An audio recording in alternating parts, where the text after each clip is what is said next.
আসসালামু আলাইকুম। সম্মানিত ভিউয়ার্স, আশা করি সবাই ভালো আছেন। আমাদের আজকের এই পর্বের আলোচনার বিষয় হচ্ছে যে স্বামীর অবস্থা। অর্থাৎ যখন একজন স্ত্রী মারা যায় বা কারোর স্ত্রী যখন মারা যায় এবং ওই স্ত্রীর যদি রেখে যাওয়া কোনো সম্পদ বা সম্পত্তি থাকে, এই সম্পদ বা এই সম্পত্তি থেকে ওই স্বামী কোন অবস্থায় কতটুকু সম্পত্তির অংশীদার বা ওয়ারিশ হবে।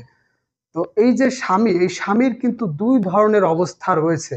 অর্থাৎ মৃত ব্যক্তি যখন মারা যাবে, মারা যাওয়ার পরে মৃত ব্যক্তির দেনা পাওনা যদি থাকে সেগুলো পরিশোধ করার পরে দাফন-কাফন, এরপরে অবশিষ্ট যে সম্পত্তি থাকলো, এই সম্পত্তিটা কিন্তু ওয়ারিশদের মধ্যে বন্টন করতে হবে। তো এক্ষেত্রে স্বামীকে কিন্তু ২ ধরনের অবস্থায় ২ রকমের বন্টন করতে হয়। এক্ষেত্রে প্রথমত দেখতে হবে যে যখন ওই ব্যক্তি মারা গেল, অর্থাৎ কারোর স্ত্রী যখন মারা যায়, এবং দেখতে হবে যে ওই স্ত্রীর ঔরসজাত কোনো সন্তান অর্থাৎ পুত্র বা কন্যা রয়েছে কিনা। এই স্বামীর যদি অন্য স্ত্রীর যদি কোনো সন্তান থাকে সেটা এখানে কাউন্টেবল না।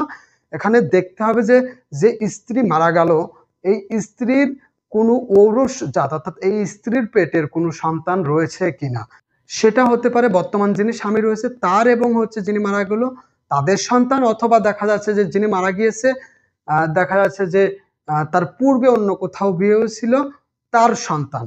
সেটা যেভাবেই হোক না কেন, যদি ঔরসজাত কোনো সন্তান থাকে সেক্ষেত্রে এই স্ত্রীর রেখে যাওয়া মোট সম্পত্তি থেকে স্বামী পাবে 4 ভাগের 1 ভাগ।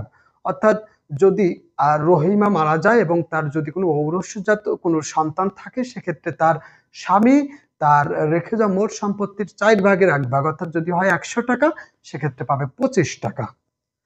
আর স্বামীর দ্বিতীয় অবস্থাটা হচ্ছে এরকম যে যদি এই যে স্ত্রী মারা গেল ওই স্ত্রীর ঔরসজাত কোনো সন্তান নেই, অর্থাৎ ওই স্ত্রীর গর্ভে কোনো সন্তান হয়নি, আগে পরে কোনো স্বামীর মাধ্যমে কোনো সন্তান হয়নি, এরকম অবস্থায় স্ত্রী যত টাকা রেখে গেল তার মোট সম্পত্তির অর্ধেক অংশ পাবে তার স্বামী। অর্থাৎ যদি রেখে যায় 100 টাকা সেক্ষেত্রে পাবে 50 টাকা, অথবা রেখে যায় যদি 100% জমি সেক্ষেত্রে পাবে 50% জমি। তো আশা করি আমাদের আজকের এই পর্বের মাধ্যমে আপনারা বুঝতে পেরেছেন যে স্বামীর যে 2 অবস্থা, এই 2 অবস্থা কখন কিরকম হবে এবং কোন অবস্থায় কতটুকু তার স্বামী পাবে। আমাদের আজকের এই পর্বটি পর্যন্ত মুসলিম ফারাজ সংক্রান্ত যে কোনো ধরনের তথ্য পরামর্শ যদি আপনাদের প্রয়োজন হয় সেক্ষেত্রে ভিডিওর ডিসক্রিপশন বক্সে দেওয়া মোবাইল নাম্বারে যোগাযোগ করুন। সবাইকে অসংখ্য ধন্যবাদ। আল্লাহ হাফেজ।